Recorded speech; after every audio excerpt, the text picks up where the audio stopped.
Assalamualaikum warahmatullahi wabarakatuh.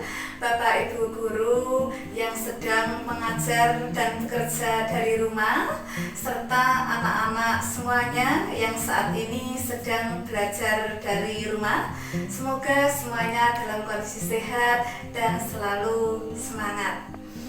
Saya Siti Hani Zubaidah dari SMK Negeri 7 Malang. Pada kali ini akan menyampaikan video pembelajaran terkait dengan materi fisika. Nah, video ini dibuat dalam rangka penyelesaian tugas dari workshop Gubuk Jatim Cerdas 2020. Nah, pada kali ini materi yang akan disampaikan terkait dengan kemagnetan adalah materi dasar kemagnetan. Materi dasarnya adalah kita akan mengenal magnet, kutub-kutub magnet, termasuk dengan sudut deklinasi, inklinasi yang selama ini anak-anak sering miskonsepsi. Yang kedua adalah akan disampaikan materi berikutnya yang masih terkait dengan kemagnetan, yaitu kuat medan magnet. Untuk materi selengkapnya akan kami sampaikan sebagai berikut.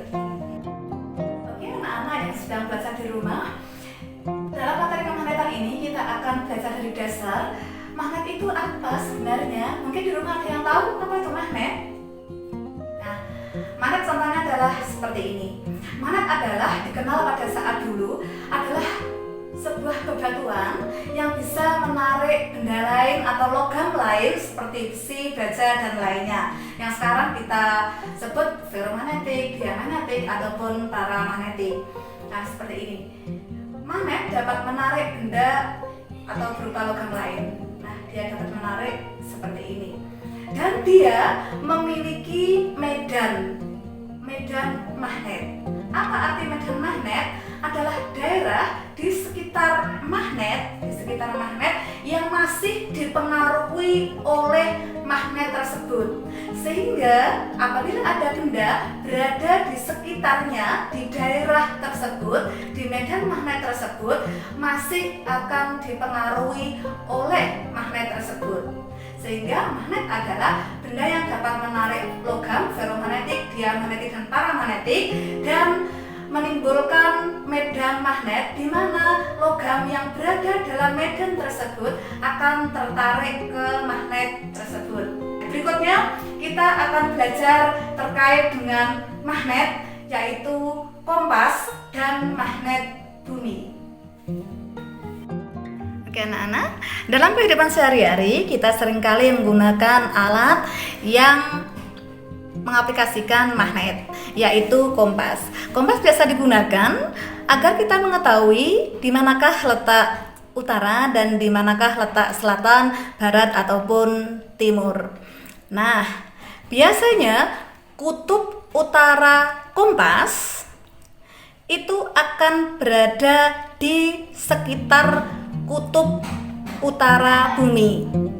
Dan biasanya miskonsepsinya adalah siswa sering mengatakan bahwa kutub utara kompas berada tepat pada kutub utara bumi. Miskonsepsinya adalah demikian. Padahal yang sebenarnya adalah kutub utara kompas tidak berada tepat pada kutub utara bumi. Ya, kami simulasikan sebagai berikut. Seandainya kita memiliki, saya tidak punya globe karena di rumah. Ini adalah utara bumi, lalu ini adalah selatan bumi. Maka kompas ini tidak menunjuk tepat pada utara bumi dan pada selatan bumi. Akan selalu terjadi penyimpangan. Pada kali ini kami akan analogkan bahwa faktanya memang utara bumi adalah yang kami arahkan dengan ini, not. Ternyata kompas ini tidak menunjuk tepat pada utara bumi. Nah, kalau sesuai dengan fakta, utaranya geografis kami adalah seperti ini adalah utara. Nah, seperti ini. Penyimpangan antara kutub utara magnet atau kompas dengan kutub utara bumi, itulah yang disebut dengan sudut deklinasi. Jadi sudut deklinasi adalah sudut yang dibentuk antara kutub utara magnet atau kutub utara kompas dengan kutub utara bumi. Kenapa bisa seperti ini?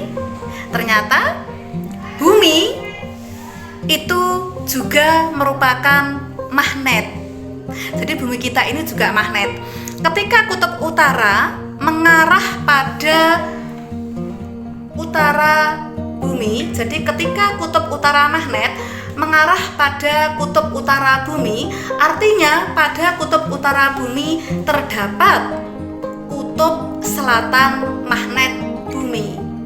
Dan kutub selatan magnet atau kutub selatan kompas itu mengarah pada sekitar kutub selatan bumi.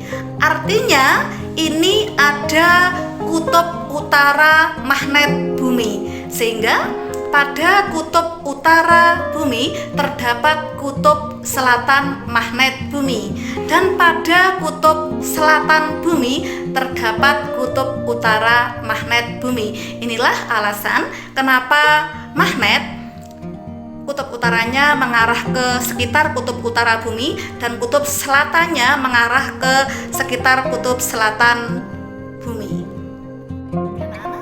Kita berikutnya akan melakukan percobaan. Magnet jarum ini atau kompas ini berada dalam kondisi diam. Tetapi ketika ada medan magnet, kita coba ada medan magnet, maka ternyata jarum kompas ini akan bergerak. Artinya jarum kompas itu akan bergerak ketika ada medan magnet di sekitarnya.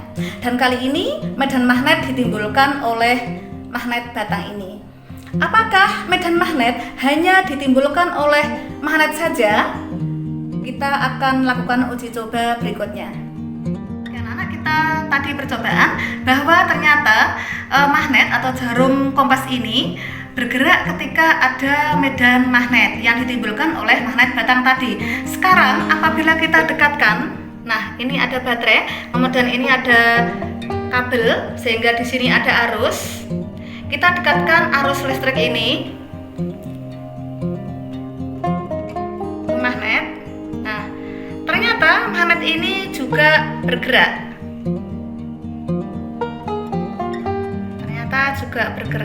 Nah, artinya adalah arus listrik ini menimbulkan medan magnet. Sehingga Hans Christian Ørsted menyampaikan bahwa di sekitar kawat yang berarus listrik terdapat medan magnet, dan kita sudah buktikan ada medan magnet sehingga magnet ini dapat bergerak. Demikian. Berikutnya kita akan membahas selanjutnya berapa besar kuat medan magnet yang ditimbulkan oleh kawat berarus listrik. Berikut kita lanjutkan materinya. Tadi kita sudah percobaan bahwa kuat arus listrik dapat menimbulkan medan magnet sehingga dapat menggerakkan magnet. Nah, berapakah besar kuat medan magnet yang ditimbulkan oleh kawat berarus listrik ini? Kita dapat menghitung menggunakan rumus berikut.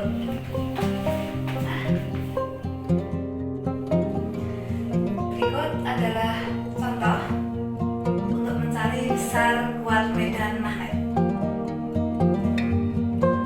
Oke, demikianlah pembelajaran yang kami sampaikan. Semoga bermanfaat. Assalamualaikum warahmatullahi wabarakatuh.